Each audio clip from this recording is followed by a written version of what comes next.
All right, go ahead, guys. Well, what does this week look like for Farley Moore? Uh, he's at the same status he was this time last week. So really, I don't have for all these guys. You're gonna ask me questions about injury wise. I don't know right now. I seriously don't know today. I may have a better feel for it tomorrow, but today I won't know whether it's Isaiah Weston or Bradley Moore or Tyler Hoosman. I mean, they're all sitting at that deal that I get a report yesterday, but it didn't tell me anything that I didn't already know. So now it's kind of wait and see what happens today when they come in this afternoon, and then when we go to practice tomorrow. Will Riley, does he just like meet with a doctor maybe then just later this week to get a check on whether or not he'll be clear? Well, he's still got to go through some other protocol besides that. I mean, he's not. I wish I could say that's all he had to do, but there's more to it than that. So he's still going through his protocol, and that's where it's kind of. I've been telling you, no and probable and all this stuff. I can't even tell you that right now because I'm really nothing new this early in the week for any of them right now. But I think I'll know by Wednesday. I would hope. I mean, it's a short week too, so it doesn't help being that we're playing on Friday instead of Saturday because everything's turning over more quickly now too.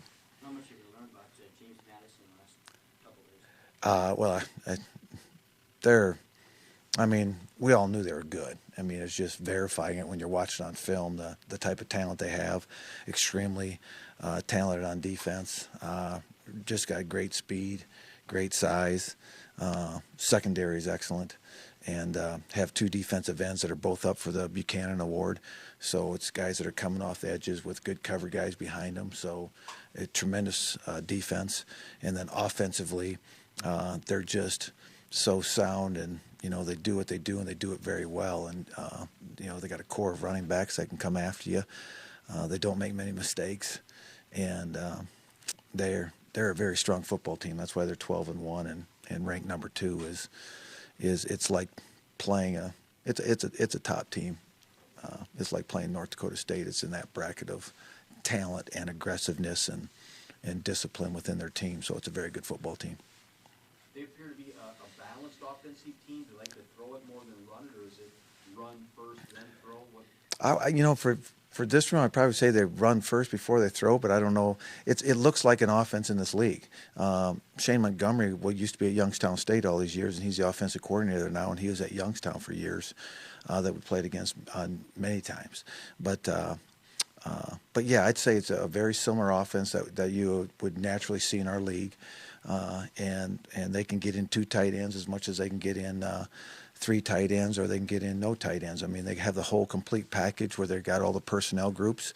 The plays are familiar in each group, so it's not like Western Illinois or something that's kind of out of sync. It's more a very constructive, sound system that when you have really good players, you can line up and play and do the things they're doing right now and be very effective. But they're putting up points on people left and right, and Monmouth gets that big run, 93-yard run, first play of the game, and proceed to get beat 66 to whatever. I mean, the last month I think they've outscored their opponent by 30 some odd points every week. So very talented team, very strong team, and yeah, we've got a work cut out.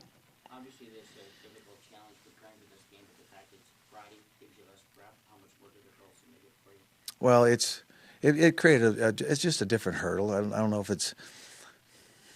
I mean, it's great. 3 of us are playing. I didn't know there's that many. There's 3 of these games are on Friday night, but and when you're in the playoffs, you have to kind of turn these things over more quickly. But the hard part is the drive home, the 5-hour bus ride home, and then trying to get your head back on straight to get ready for the next game. When it turns around, you got to be playing on Friday. So we'll fly out of here on Thursday at 11:30 is when we'll leave. But it's just we're gonna have to turn it over more quickly. We'll try to keep the regular schedule for our players, but just trying to get a plan together and trying to get everybody in the training room and all that type of stuff. It does throw a wrench in that because you're trying to turn things over 24 hours more quickly than what you did in previous times, and then add another 24 hours of going on the road and coming off the road on a 5-hour bus trip.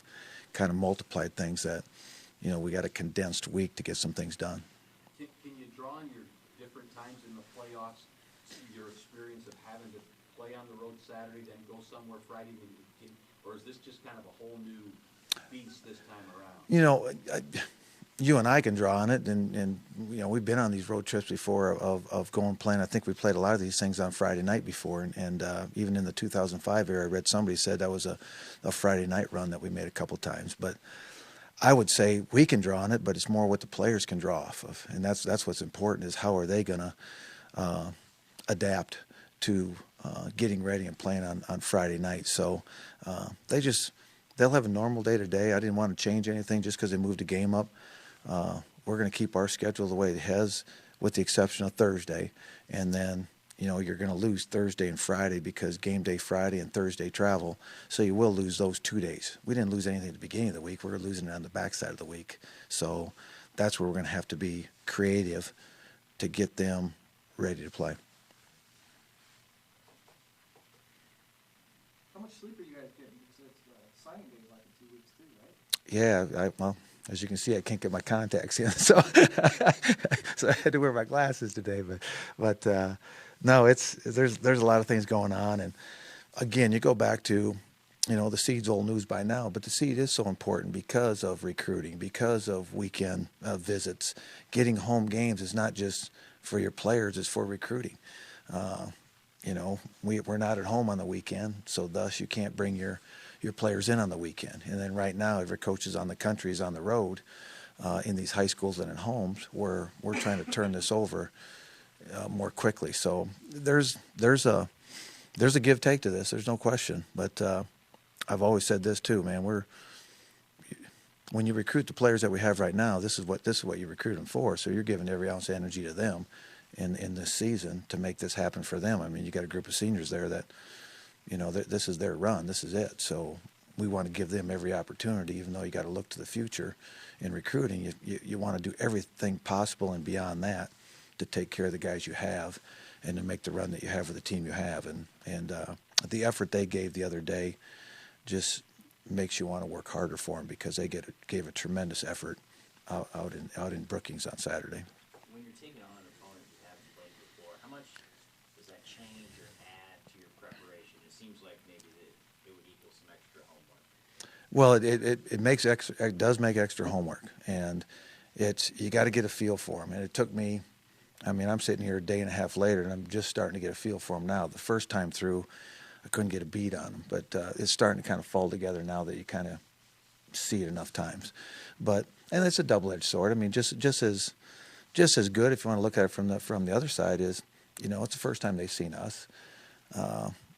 Sometimes playing somebody new is better than playing somebody 10 times in 5 years, all right? Because you know each other so well, you're trying to do stuff differently. Whereas now, you know, you got your team. You know, they got 3 days to get ready for us. We got 2 days to get ready for them. You know, it's going to take them a while too. So I think it balances that part out, that it is new instead of maybe somebody that you've been playing multiple times. You mentioned them a little bit, but Rondell Carter and John Jacobs, who do you think you've been? What do they look like on film? One's a little faster, one's a bigger.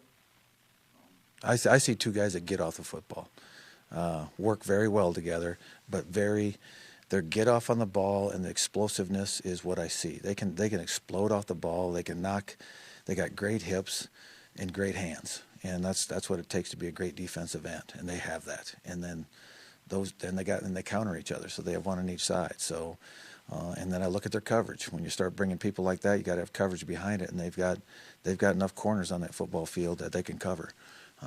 They've got multiple corners, not just two. Their whole secondary is made up of corners, the way it looks to me. So they're very athletic and very talented. Deion McShane and Tyler Guzman both warmed up and wearing pads on Saturday. So is it a matter of just their ailments not responding in warm-ups for them? Yeah, and then Or like a precautionary holdout? it wasn't precautionary. It was more. They're not ready. They were not ready. Hoosman, I think, just dressed out just so he could dress out again.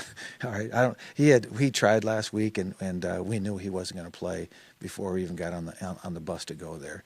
And Seth, I think Seth actually put his gear on too, and knew last week that he wasn't going to play. But so it was a little bit that even the previous week, if you really want to know the truth of it, is we didn't have 64 guys to dress. and I didn't have enough sideline passes for all my team, so we dressed a couple guys so they could be on the sideline. And I wanted to take our seniors and guys that have made this team what it is this year and let them go on this trip and be a part of that 64 and be on that sideline, because they're just as important as anybody that's playing in that game. And I just wanted to make sure I allowed them to do that. So I did use some dressing, if you would, to let those guys down there, because you only get so many sideline passes and so many guys to dress. So I was just trying to get those guys on the field so they could be with us on the sideline. Got 64 guys to dress this Friday? I really don't think so. I wish I did.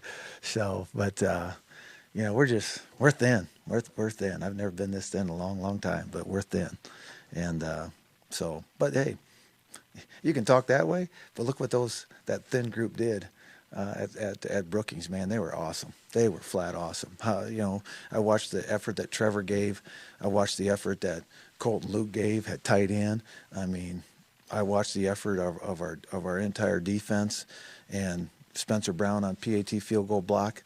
I mean, you got to be creative this time of year too. That's why it's fun this time of year, man. Everything's on the table. Every player's on the table. You're just trying to do what you can. As Trevor said, man, you're trying to survive and go the next week, and we've got 60 guys that are ready to do that. We just got to figure out where to put them. How good was it to get J.D. Scott back and give him some snaps on offense? I thought that was important because, you know, he knows the whole offense, so he can get out there and he knows the calls, he knows what we're doing.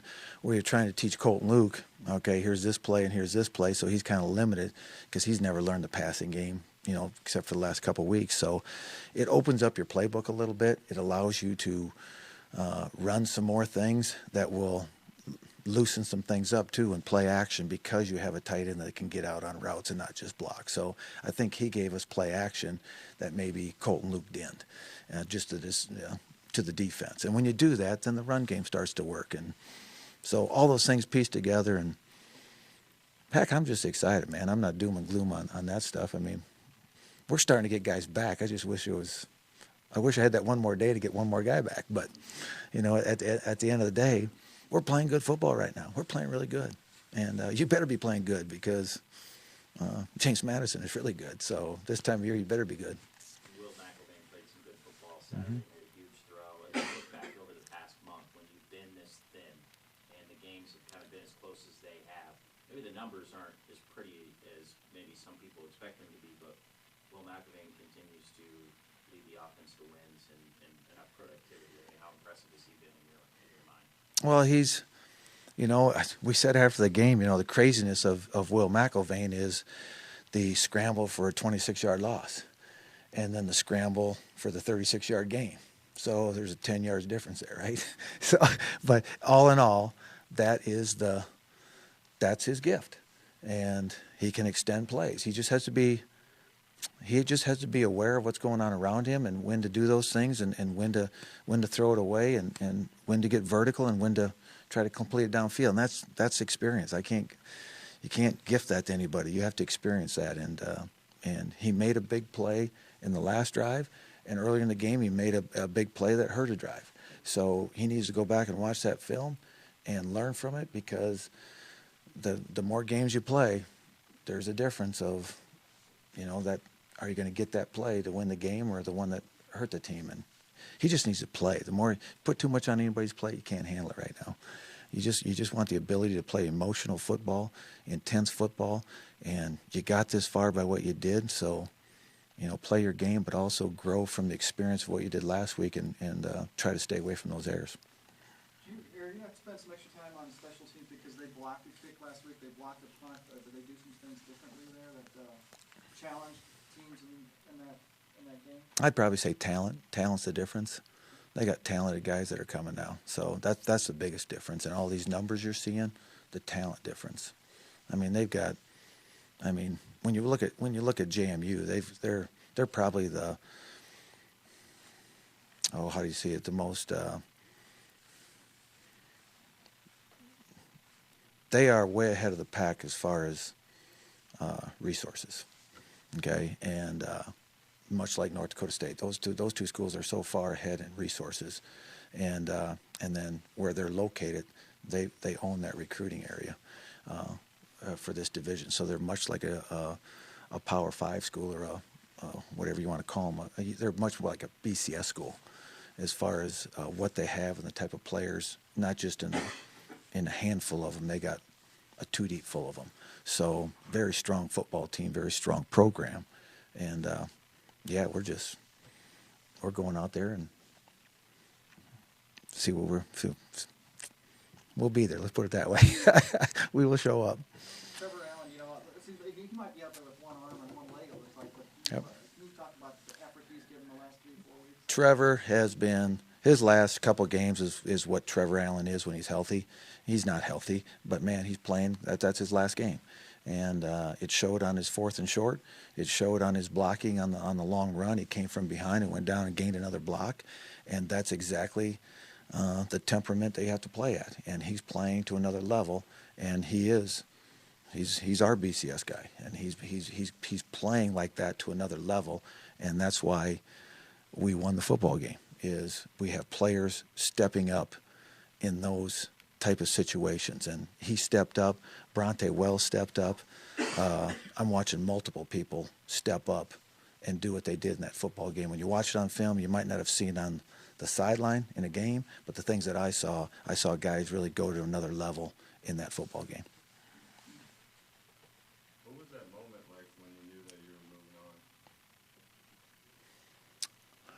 on? Oh, the word that comes to mind is peaceful, because that whole sideline was there was a lot of things going on that sideline, and when you moved on, and we moved on before, so you want to celebrate, but man, the celebration is man, you're so happy for your players that they accomplished what they did, came from behind. For me, it was more of a peaceful feeling that, all right, now we got to go back and drop another plan to get ready for another football team, because this is a journey, man. I wish it was one game, but man, you gotta keep your wits about you, and you got to get ready for the next football game. And it started as soon as that game was over. One, the excitement of our players, excitement of our fans to do that and do it on the road. But it was more of a peaceful thing for me to come back and say, hey, all right, this team is doing some things right now that is very hard to do, and they're getting it done in their way. And now we have to find a way to get them lined up this week so they can play to their game again. Well, I hate to pile it on, but they're forecasting rain and sloppy conditions Friday night. Anything to prepare for? Let it rain. I mean, we've dealt with seeds, we've dealt with snow. Let it rain. Right now, it's going to be our players on that football field that got to perform that evening, and it's fun to be here. I think we're all having fun just to be here because, man, you're in the hunt. You're in the final 8. You're in the final 8. Anything can happen. What has it been like having Coach Mahaffey back for the whole season? Oh, it's always what's great about it is you got you and I guys, and he knows. And when I say you and I guys, the importance of that is what the standard is. And even though you win that game, that's the game that you and I are supposed to win. Okay, that's the games that we want to be in. Is this game? That's the standard of you and I, is to be in these games. So when you look at other guys that are excited to get in, we're kind of, this team's gonna win, and how do we get them to win? And it's just a kind of a different mindset you have, being that you've been in this process so many times. But the key is the players haven't been. So it's to get to them to that level of belief and understanding of this game. So he's a big part of that, and he's a big part of that on offense. Does he talk about his experience at Notre Dame at all? No. Most of these guys, they don't talk about. We don't get too much into. Man, you're here. The only logo that matters is ours. Anybody else? All right, thanks.